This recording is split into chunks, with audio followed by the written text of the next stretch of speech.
kuba gusenga kwiki gukiranuka kugenza gute kuramunezeza kuramunezeza rero mu mpatanwa zisa zitya aho isi ari aho ibintu bigenda uko udashaka aho umuntu ajya abyara akabona inda yo kubyara ariko ataribona ibyo abaha aho umuntu ajya abona akazi akagira amakene asumba umushahara aho umuntu ajya abona ibintu akabura abana bo kubirya nasomye ku cyegeranyo kimwe bari kuvuga ibintu ku nkuru z'inkoranyambaga mpasanga umugabo ngo wari ufite imodoka nyinshi wari ufite imirima myinshi wari ufite imitungo myinshi wari ufite inzu nziza cyane nuko arangije arwara indwara ebyiri yarwaye indwara yo kubura peti abura n'indwara yo kubura ibitotsi agira indwara yo kubura ibitotsi avuga ijambo ryanteye ubwoba aravuga ngo niwe mutindi wa setindi ngo apfanye imangamuntu niwe mutindi wa setindi ngo apfanye imangamuntu ibintu biranga igihe cy'ubugoryi hari kudamarara utazi icyo iminsi guhishiye kabiri gusebya butezeho amaboko gatatu kugwiza imyaka utagwije umumaro kane gusesagura ugifite ingimbi n'ibitambambuga gatanu kwanga umuruho utagira igishoro cy'ubuzima gatandatu gutinyuka umusatsi muremure ugatinya ijipo ngufi karindwi kwirengagiza umubiri kandi aricyo gishoro cy'ubuzima umunane gushakira ishema mu bwomanzi icyenda ni ugucura waguhaye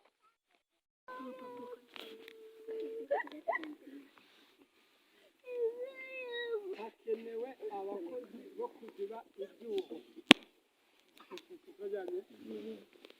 noneho impamvu hakenewe abakozi bo kuziba ibyuho ni abafilipi 2:14 ndashakamo ijambo rimwe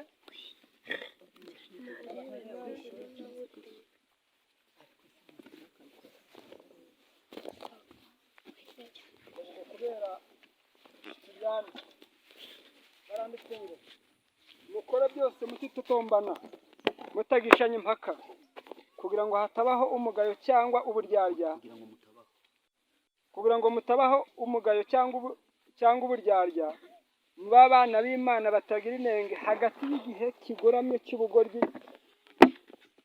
abo mubonekeramo amatabaza mu isi ijambo nshakamo ni iri rivuze ngo yaba igihe kigoramye cy'ubugoryi hakeneye abakozi bo kuziba ibyuho kuko turi mu gihe kigoramye kandi cy'ubugoryi turajyanye kuko ubugoryi buhari kandi n'igihe kikaba ari kibi hakeneye abantu bashoboye kumenya kuzambura ibitandamye bakerekana aho abantu baca mu nzira y'ubugoryi kandi mu gihe kibi ibintu biranga igihe cy'ubugoryi hari kudamarara utazi icyo iminsi guhishiye kabiri gusebya butezeho amaboko gatatu kugwiza imyaka utagwije umumaro kane gusesagura ugifite ingimbi n'ibitambambuga gatanu kwanga umuruho utagira igishoro cy'ubuzima gatandatu gutinyuka umusatsi muremure ugatinya ijipo ngufi karindwi kwirengagiza umubiri kandi aricyo gishoro cy'ubuzima umunane gushakira ishema mu bwomanzi icyenda ni ugucura waguhaye ibyo bintu biri hano imbere ntabwo biri ku mwana gusa ntabwo biri ku mugabo gusa ntibiri ku mugore gusa yemwe nta nubwo biri mu bantu babandi batubwiye noneho bakwemera inshingano zo hasi ahubwo biri no mu bashaka inshingano zo hejuru kubera ubwira buri hano imbere n'icyerekezo twahawe menya mvuze abari kwandika bakaba batabirangije reka mbisubiremo ngende buhoro icya mbere ni ukudamara utazi icyo iminsi guhishiye ubwo umuntu aramutse bamubwiye ngo ibi biti ni inganzamarumbu bikaba ibiti bibazwa gusa ariko byose ukavuga ngo urabihawe warangiza ukavuga ngo ubuzima bwinshi wabushyikiriye byashira indiga ikeneye kurya ubukene bukagufata turajyanye kabiri ni ugusebya abo utezeho amaboko yaba umugabo ufite ubwenge bugufi yaba umugore ufite ubwenge bugufi yaba umwana ufite ubwenge bugufi akajya asebya aho ateze amaboko, mbese aho ateze amaboko. Mbese ababyeyi byaba bibabaje kubona uyu munsi umwana w'umusore afashe icyemezo cyo kwandagaza se na nyina atarashobora kugira icyo yimarira. Aka gatatu ni ukugwiza imyaka utagwiza umumaro. Iki cyo ni ishyano. Kugwiza imyaka utagenze gute? Ubwo mu myaka y'ubukure umuntu amaze kugira imyaka 18 kuzamura kugera hejuru, ukabona ucyambara range, ukaba ukigenze gute? Bakikwambaka pampers. Uwo mubyeyi ntabwo yaje mu bandi babyeyi ngo yihare ko yabyaje. Kugwiza iki? Utagwije ariko hari no kufite imyaka wakagombye kubutekereza neza, icyo kirumvikana, ariko ugasanga ntacyo umaze. Ubwo waba uteye ishozi, waba ubabaje. Icya kane ni ugusesagura ugifite ingimbi n'ibitambambuga. Abo ntibajya bacyura umubyizi wabo.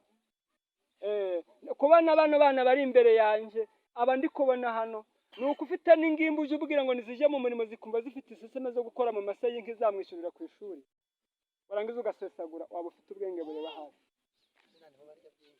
Urakoze cyane. Uri imbere yanjye aravuze ngo ni nabo barya byinshi. Akandi baravuze ngo ni ukwanga umuruho utagira igishoro cy'ubuzima. Abasore bari imbere yanjye bijya bitera ishavu, bigatera n'agahinda. Wenda hari nshobora kuba mpagaze imbere y'abantu batuye mu mugi, ariko namwe mu nyuma y'igikari hari inka.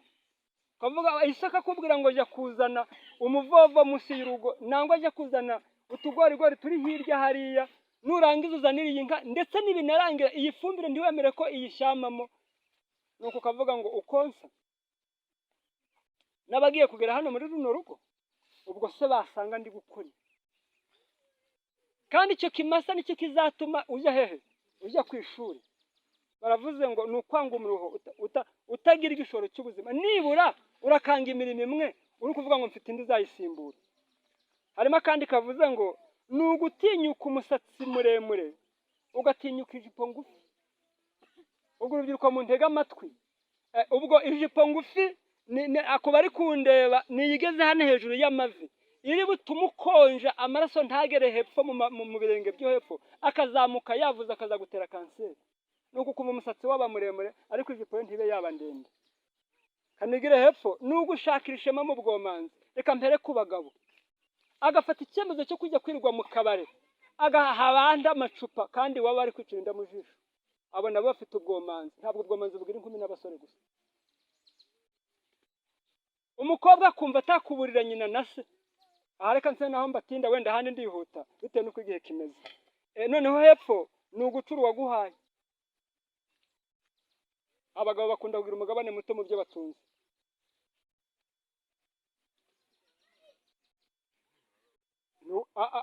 Abagore niba bakontabure, umugabo nkubwire ngo nuhangara kuvuga ngo uzahisha umugore umutungo uzaba umuhaye uburenganzira bwo kurya wose.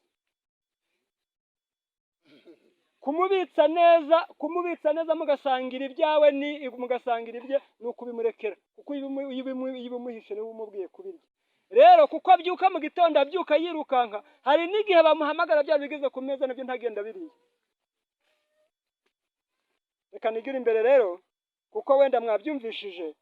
Noneho abakozi bazaziba ibyo byuho biri haruguru bazarangwa n'ibintu bitatu. Bazarangwa n'ibintu bingahe? Bitatu. Icya mbere, bazagira kwitanga. Aka kabiri, bazakunda gusenga. Aka gatatu, bazakunda imitima. Kugenza gute? Aka mbere ni ukugenza gute? Ni ukwitanga. Aka kabiri ni ugukunda gusenga. Aka gatatu ni ugukunda.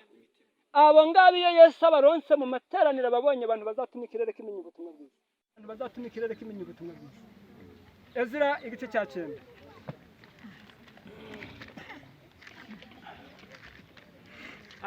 Ezra ari kumwe na Nehemiya. Ndasomamo amagambo. Igice cya 9 umurongo wa mbere, ndihuta. Nuko ibyo byose birangiye, abatware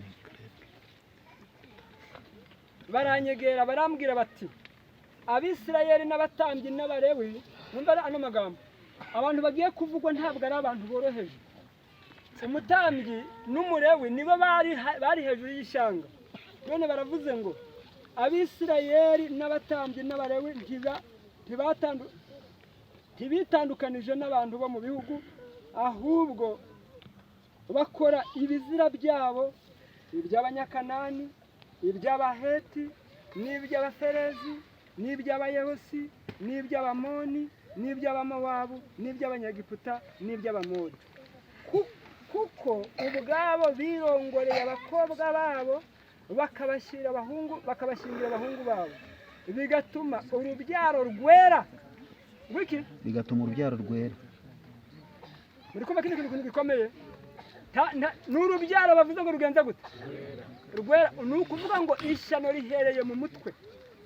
Buriya kajorite y'izindi ngingo zose zijya zigira agaciro, ariko kajorite y'umutwe yibonetse izindi zose zijya zipfa. Bavuze mu ijambo bavuze ngo n'urubyaro rwera rwivanga n'abantu bo muri ibyo bihugu, ndetse abatware n'abanyamategeko nibo babarushije gucumura muri byo. Maze numvise ibyo nshishimura imyambaro n'umwitero wanjye, nipfura umusatsi ku mutwe ndetse nipfura n'ubwanwa, nicara numiwe. Aho narindi hateranira abantu bose bahindishijwe umushyitsi n'amagambo y'Imana ya Isirayeli, kubw'igicumuro cy'abavuye mu bunyage. Ngumya kwicara numiwe ngeze igihe cyo gutura kwa nimugoroba.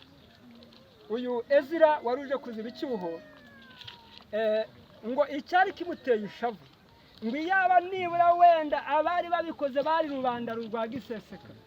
Mujye gusoma igitekerezo cya Eli n'abahungu be, mu magambo yanteye ubwoba baranditse ngo kubwo kurangara kwa Eli n'ubugoryi yagize ngo byabaye umwandu wakwiye Abisirayeli bose. Impamvu wabaye umwandu wakwiye Abisirayeli bose nuko Eli yari ahagaze mu nshingano zera. Ubwo kuba buno mu gitondo namwe muzirikane, mbese nanjye uyu munsi mpagaze mu mwanya Imana yampamagariye itabaza muri ya byasoma nahereyeho mbere, ngo mube amatabaza abonekera hehe, mugaragare ko muri amatabaza abonekera mu isi. Noneho uyu nawe ngo abikubise amaso, ngo asanga abana b'abatambyi, abana b'abarewe ngo barivanze n'abana b'abanyamahanga. Kuri iyi ngingo ndagira ngo umuntu akwiye kugira kwitanga. Muri iki gitabo mfite cy'abahanuzi n'abami banditsemo amagambo avuze ngo, mwumve, nshaka kwihuta kugira ngo iminota bampaye ne kuyirenza bidatinze. Kampera hakurya yakomeje gusenga ati, uhereye mu bihe bya basogokuruza twagibwagaho n'urubanza rukomeye. Ariko kubaza ikigo ni ikigo kivuga ngo ububyutse mu by'umwuka. Ububyutse mu by'umwuka ni ku rupapuro rwaho rwa 317. Murakoze cyane. Baranditse ngo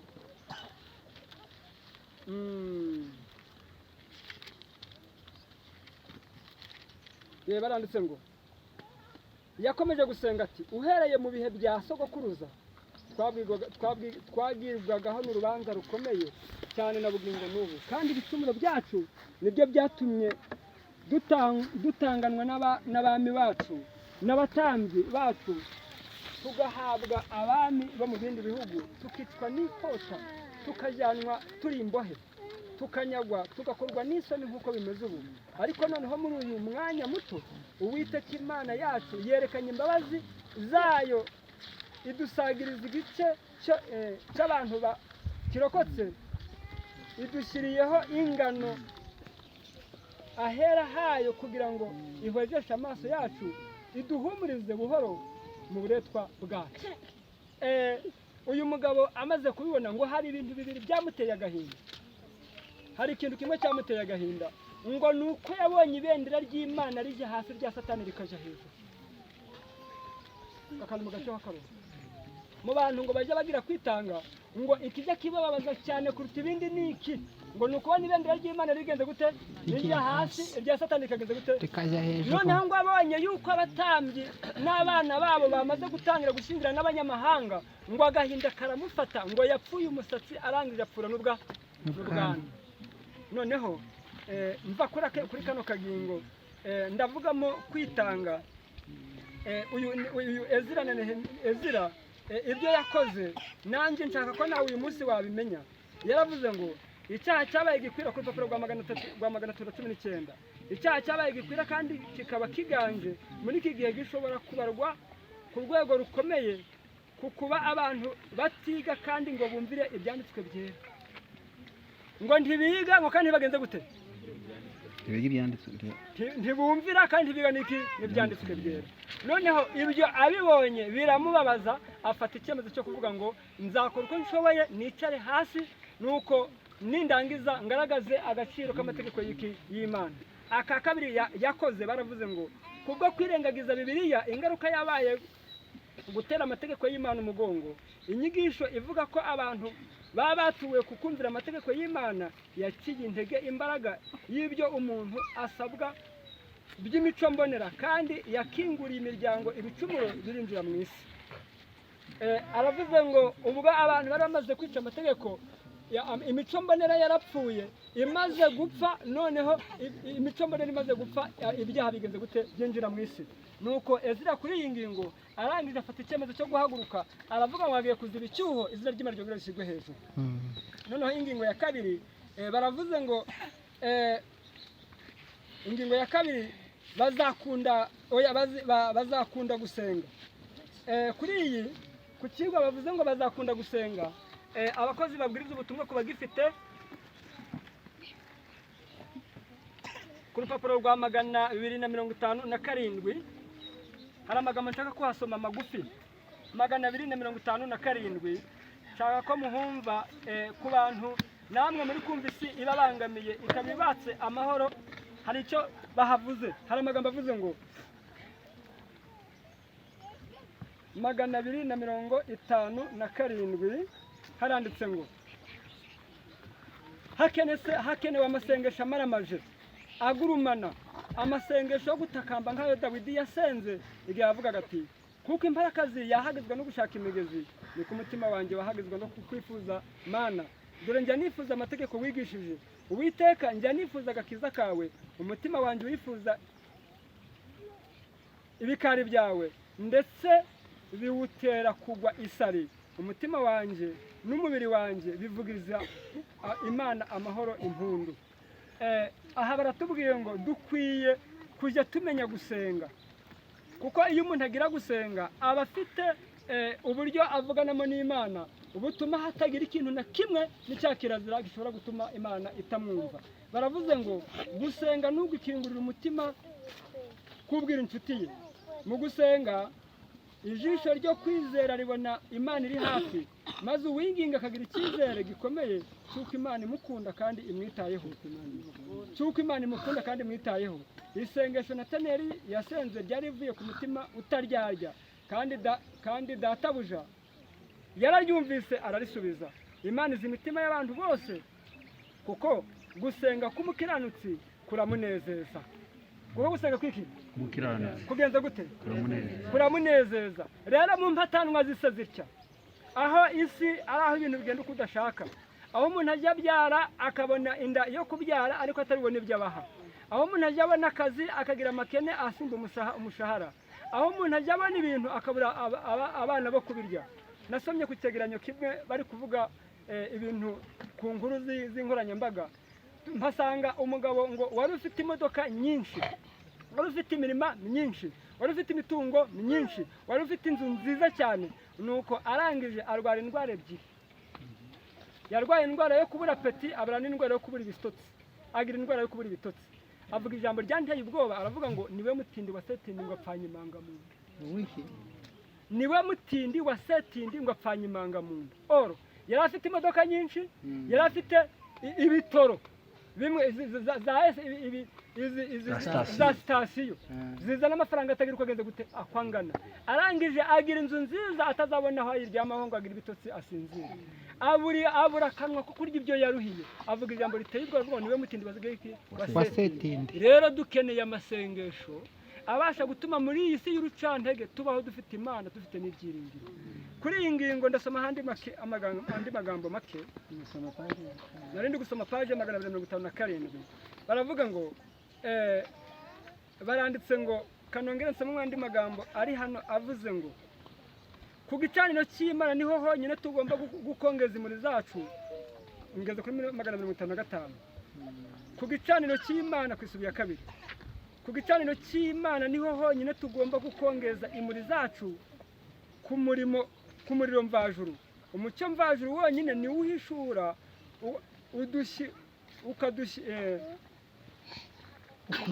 ukudashyika. Urakoze cyane. Umucyo wo mu ijuru wonyine niwo uhishura ukudashyika n'ubushobozi buke bwa mwene muntu, kandi ugashyira ahabona gutungana no kubonera kwa Kristo. Kwitegereza Yesu byonyine nibyo bituma twifuza gusa nawe. Kwitegereza ugukiranuka kwe bidutera kukugirira inzara n'inyota, kandi niyo dusaba tumaramaje nibwo Imana izaduha iby'imitima yacu yifuza. Baravuze ngo ni ku gicaniro. Aha ku gicaniro nta handi, ni igitambo cya nimugoroba na mu gitondo. Ku bantu badafite igitambo cya nimugoroba na mu gitondo ngo bazajya bagwara bwaki. Ndabisoma. Bazajya bagenza gute? Barwara bwaki. Agatabo k'ubuzima bufite intego, kuko nshaka kwihuta, ni ku rupapuro rwa 269.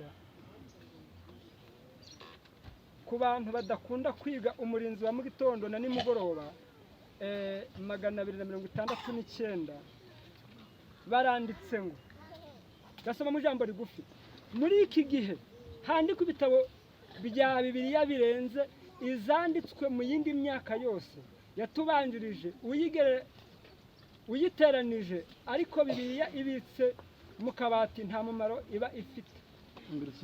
Kansubiremo.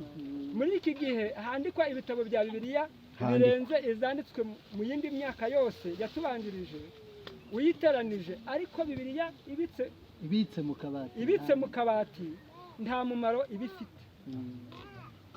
Mbese aba bahungu batuvuye imbere bari kutwigisha bavuze ngo bazanwe n'iki?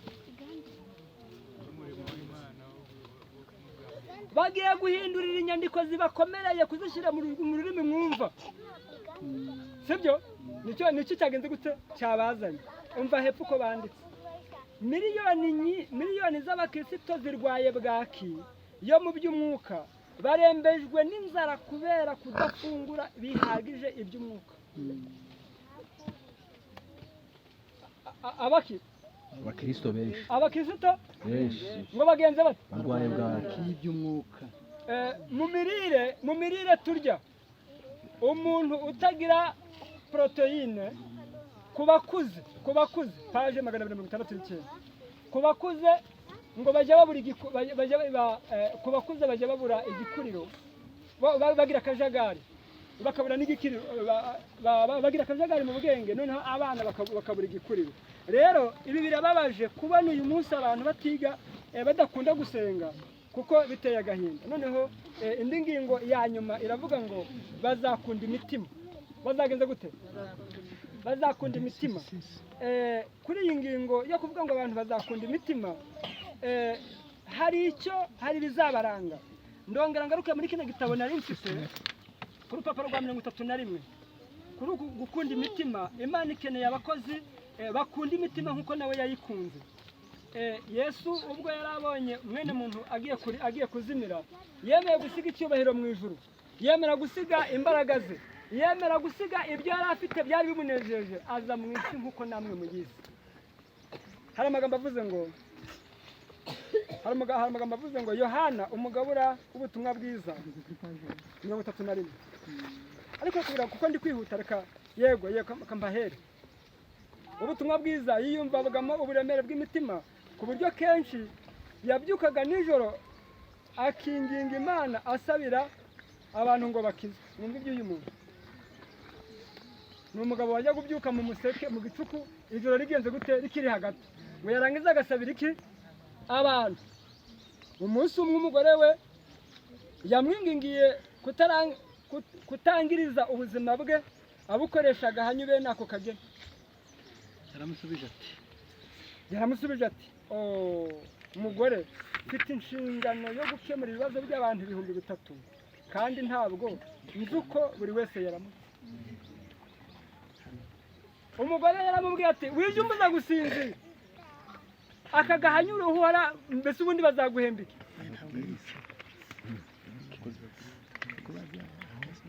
Mwumve hepfo amagambo ahari mu mujyi umwe wo muri Amerika. ongera usubire mwahabaye nsura haruguru yavuze ngo umugore mfite inshingano akansura umunsi umwe umugore we yamwingingiye kutangiriza ubuzima bwe abukoreshaga hanyu bene ako kageni. Yaramusubije ati umugore mfite inshingano yo gukemura ibibazo by'abantu 3,000 kandi ntabwo nzi uko buri muntu wese yagenze gute yaramutse. Uyu mugabo ubwo yarabonye imitima ukwinga 3,000. Inshuti yanjye ko kuri umuyobozi w'iri torero ubu bakubwiye ngo buri muntu urarara umenye uko yaramutse, menya batageze ku 3,000 ko ntekereza. Uyu we yarahangayikiye 3,000 mu mujyi umwe. Hari indi nkuru bagiye kutubwira hasi. Mu mujyi umwe wo muri Amerika hari gucukurwa iriba. Igihe umurimo wari hafi kurangira mu mwobo hasigayemo umuntu umwe, ubutaka burariduka maze buramutwikira.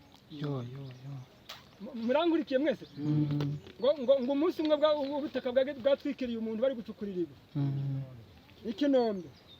Muri ako kanya bavuza induru z'impuruza maze abantu b'inzego zose, abakanishi, abahinzi, abacuruzi, abanyamategeko bahururira kumukiza bahagizwa n'ihubi. Bazana imigozi, inzego, ibitiyo bicukura n'ibiyora, bafite igihunga bakorana ubushake. Impande zose hari urusaku ruvuga ngo mutabare, mutabare. Abatabazi bakoranye umwete umurimo igihunga. Mu ruhanga rwabo hatembaga ibyuya kandi amaboko yabo ahindishwa umushitsi no gukoresha imbaraga nyinshi.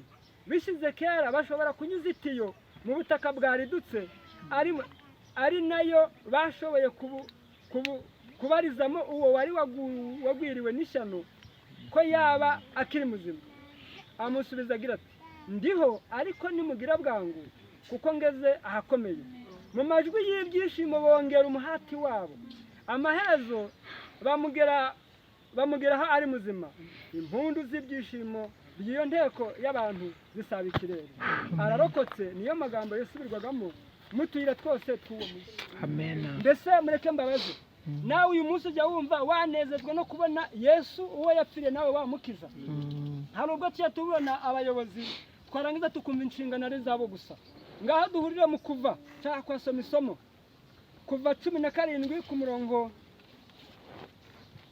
17, Kuva 17 cyangwa kwasoma amagambo magufi. Ni amagambo bari ku mitwe y'amagambo avuga ngo Abameleki barwana n'Abisirayeli, Mose arabasabira baranesha. Mwumve hepfo murongo w'8, maze haza Abameleki barwanira n'Abisirayeli i Refidimu. Maze abwira Yosuwa ati udutoranirize ingabo mugende murwanye Abameleki, ejo nzahagarara ku mpinga y'umusozi nitwaje inkoni y'Imana. Yosuwa abigenza uko Mose yamutegetse, arwanya Abameleki. Mose na Aroni na Huri barazamuka bagera ku mpinga y'umusozi. Mose yamanika amaboko, Abisirayeli bakanesha. Aha niho nshaka. Murankurikiye? Ngaha ni mwumve, n'abari kure ni mundebe. Aba bahawe itegeko, Mose yahawe itegeko, ngaha ni mundebe mwese. Muvana amaso muri Bibiliya. Manuka uzamuka ujya hariya ku musozi. Nuhagera urwane n'Abameleki. Icyakora ni itegeko nguhaye, ni ukuri muhagera ukamanika amaboko. Noneho arangije ngo yamanikaga amaboko, Abayisirayeli bakanesha. Yayamanura bakaneshwa. Mwumve hepfo niko byanditse. Yosuwa abigenza uko Mose yamutegetse, arwanya Abameleki. Mose na Aroni naho barazamuka bagera ku mpinga y'umusozi. Mose yamanika amaboko, Abayisirayeli bakanesha. Yayamanura, Abameleki bakanesha. bakanesha maze amaboko ya Mose araruha birumvikana bajyana ibuye bararimutega aryicaraho. Aroni na Huri baramira amaboko ye, umwe uruhande rumwe undi urundi, amaboko ye arakomera ageza ku izuba rirenga. Yosuwa atsindisha abameleki babo inkota. Amen. Ibice bishatse kuvuga ni iki? Nuko inshingano atari y'umuyobozi gusa, ubwo kuzamura amaboko ya mwene so ubayoboye, yo kuzamura amaboko y'umudiyakoni mugenzi wawe, kuzamura amaboko ya mwene so wacitse intege ku murimo, ni ugufatanya nawe mu murimo. Ubu ni kwa kundi mbasomeye ngo umwe yazanye igitiyo, undi azana isuka, undi azana, ubwo nawe impano yawe uzayizana n'undi ayizane, nimurangiza mufataniriza hamwe ikirere cyanyu mukizamura. Ngaho nganaho nsoreza, twari turi kuvuga ngo ingingo ya nyuma twari tuvuga ngo bazakunda imitima. Ndasoma urwa kabiri rwa Samweli igice cya 23 umurongo wa 4. Ubwo kuri iki kigwa twigaga ngo hakenewe abakozi bakuzi biki bakuzi ibyuho. Ubwo urukumva ukuboko kumwe ni kunanirwa, undi akaza akakwegura, hazaboneka icyuho. Undi nawe naturuka nta icyuho kizaboneka. Umwe azazana umutungo, undi azana amaboko ye, undi azana impano. Nimurangiza umurimo muwukore muwusananire, Yesu narangiza azabagura amagambo anejeje ngo nuko bagaragureza. Ariko bene ntarasoma rino somo munyemerere, ntarasoma rino somo. Reka dusoma ku rupapuro rwa 229 kino gitabo cy'umurimo w'umukristo. Banditsemo amagambo ajya nezeza ari mu isubi hagati ku rupapuro rwa 29. Iyo imitima yacu yifatanije n'abantu baremerewe n'intimba n'ibicantege hamwe n'intimba, iyi mitima yacu yifatanije n'abantu baremerewe n'ibicantege hamwe n'intimba, iyo ibiganza byacu birihuye abatishoboye bikambika abambaye ubusa, iyo twakiriye umunyamahanga mu nzu no mu mutima, abamarayika baratwegera kandi ijuru rigatanga ibisubizo by'ibitugoye. Amen. Abamarayika bagenze gute? Baratwegera ngo barangiza bakagenza bate? bagatanga ibisubizo by'ibitugoye. Ntabwo muri ko tuba twiyima, tuba tugenze gute? Twiyima. Ngaho ryasomo nari mbabwiye guteka kwa urwa kabiri rwa Samweli igice cya 23 umurongo waho. Ndasoma ku murongo hagati hepfo mu murongo wa 3, baravuga ngo utegekesha abantu gukiranuka, agatwara yubaha Imana, azahwana n'umuseke utambitse w'izuba rirashe, igitondo kitagira igicu, igihe ubwatsi bushya bwarukiye mu butaka ku bw'itangaze ry'umuhituko w'imvura. Ariko aho nari nshaka nahavuze ngo umuntu utegeka kugenza gute gukiranuka, akagenda yubaha Imana, ngo azahwana n'umuseke ugenza gute. Kuri iri jambo ry'umuseke utambitse, aho umuntu wese uri ku isi y'umuseke utambitse buri wese ajya awubona. Ariko hari icyo umuseke ujya umarira isi. Iyo bwije izuba rirenze, ibi byatsi muri kubona bijya bigenda byibumba ko bitegereje igitari cyiza cyitwa ijoro. Noneho umuseke watambika, maze amababi yose uko bagiye kubona umucyo w'izuba yose akagarambagura ngo yishime. Niko n'umuntu mwiza ajya abonekera muri bagenzi be, nuko umuntu wese yamubona akishima.